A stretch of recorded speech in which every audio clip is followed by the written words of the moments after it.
یہ جو میرے سامنے جوان، یہ مومنین، خدا کی قسم اگر ہم ہوتے، بشک گناہ گار، بشک جتنے بھی گناہ گار، لیکن اپنے امام کو تنہا نہیں چھوڑنے والے۔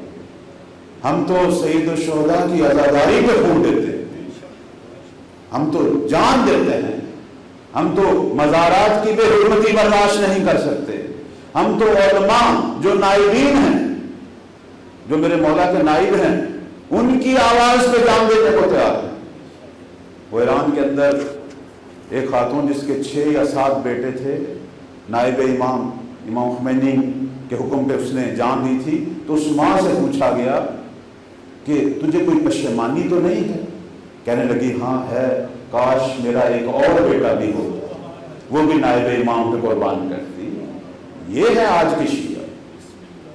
گناہگار ہونا وہ ایک علیحدہ بات ہے، وہ ہماری اپنی کمزوری ہے، لیکن عقیدے میں ہم پختہ ہیں الحمدللہ، اور امامت پر کبھی آنچ نہیں آنے دیں گے۔ یہ شیعہ ہوتے تو کربلا کا نقشہ ہی اور ہوتا، اور اس لیے وہ وقت دوبارہ آنے والا ہے، اور دنیا دیکھے گی پھر ایک کربلا ہونے والی ہے، لیکن اب اس کربلا میں حسین تنہا نہیں رہے گا، اور ہم تو منتظر ہیں، ان لحظات کا انتظار کر رہے ہیں کب اس کربلا میں ہمیں بلایا جائے، کب ہم اپنی جانیں دیں۔ امیر المومنین بہت کثرت سے قائم کے اصحاب کا ذکر کیا کرتے تھے، بہت کثرت سے، معصومین بہت کثرت سے۔ ہم آج بیٹھ کر بسا اوقات اپنی مجالس میں مولا کے فضائل بیان کرتے ہیں امیر المومنین کے، اور یہ زینت ہے مجالس کی۔ کبھی آپ نے سوچا مولا علی جب اپنی مجلس لگاتے تھے تو وہ کن کے فضائل پڑھا کرتے تھے؟ یقین مانیں جب مولا علی اپنی مجلس لگاتے تھے تو قائم اور قائم کے ناصروں کے فضائل پڑھا کرتے تھے، اور میں بڑی ذمہ داری سے کہہ رہا ہوں، روایات ہیں ہماری کتاب کمال الدین میں، غیبت ترسی میں، غیبت نعمانی میں، بے پناہ روایات۔ دیکھیں ہم اپنی محافل اور مجالس میں امیر المومنین کی شجاعت کا ذکر کرتے ہیں اور مولا کو کہتے ہیں شیر خدا، لیکن کبھی آپ نے سوچا کہ علی کنہیں شیر خدا کہتے تھے؟ جو خود شیر خدا ہے، جب محفل ہوتی تھی تو کہتے تھے آؤ میں تمہیں بتاتا ہوں کہ جب میرے قائم کے شیر راہوں سے نکلیں گے تو پہاڑ بھی اپنی جگہ سے ہل جائیں گے۔ جب بیٹھتے تھے تو قائم کے شیروں کو شیر خدا کہتے ہیں۔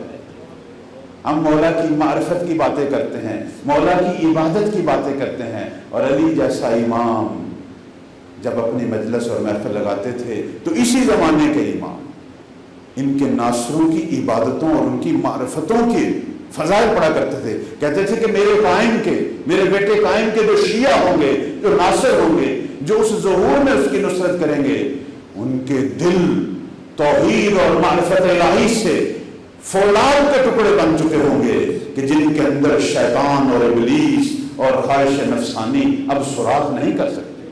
اور کہتے تھے کہ یہ میرے قائم کے ناصر اللہ کی ایسی معرفت پیدا کریں گے جیسے معرفت پیدا کرنے کا حق ہوگا۔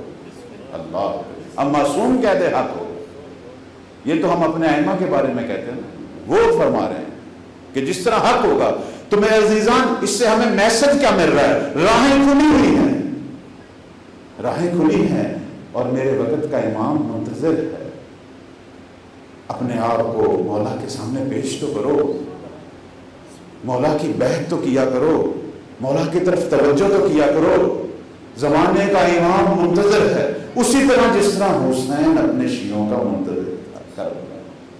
آج بھی مہدی تنہا ہے، پتہ نہیں زہرا کے بیٹوں کی کیا قسمت ہے، سارے اپنے اپنے دور میں تنہا رہے۔ 1200 سال ہو گئے ہیں، یہ فرزند زہرا بھی تنہا ہے اپنے ناصروں کا منتظر۔ عجیب قسمت۔ ایک تشبیہ جو ہمارے ائمہ دیا کرتے تھے، فرمایا کرتے تھے کہ قائم کے جو ناصر ہیں اور جب یہ دنیا میں ظاہر ہوں گے، یہ اپنے امام کے گرد ہمیشہ حلقہ باندھ کے رکھیں گے تاکہ دشمن کا کوئی بھی وار ہو اپنی جان پہ لیں گے، اپنے امام کی جان کو بچائیں گے۔ یہ مہدی کے ناصر۔ یہ درس کہاں سے لیا؟ یہ اسی صف اعزاء سے لیں گے، اسی درسگاہ حسینی سے لیں گے، چونکہ یہ درس حسین کے اصحاب نے دیا کہ اپنے امام کے گرد حلقہ باندھو۔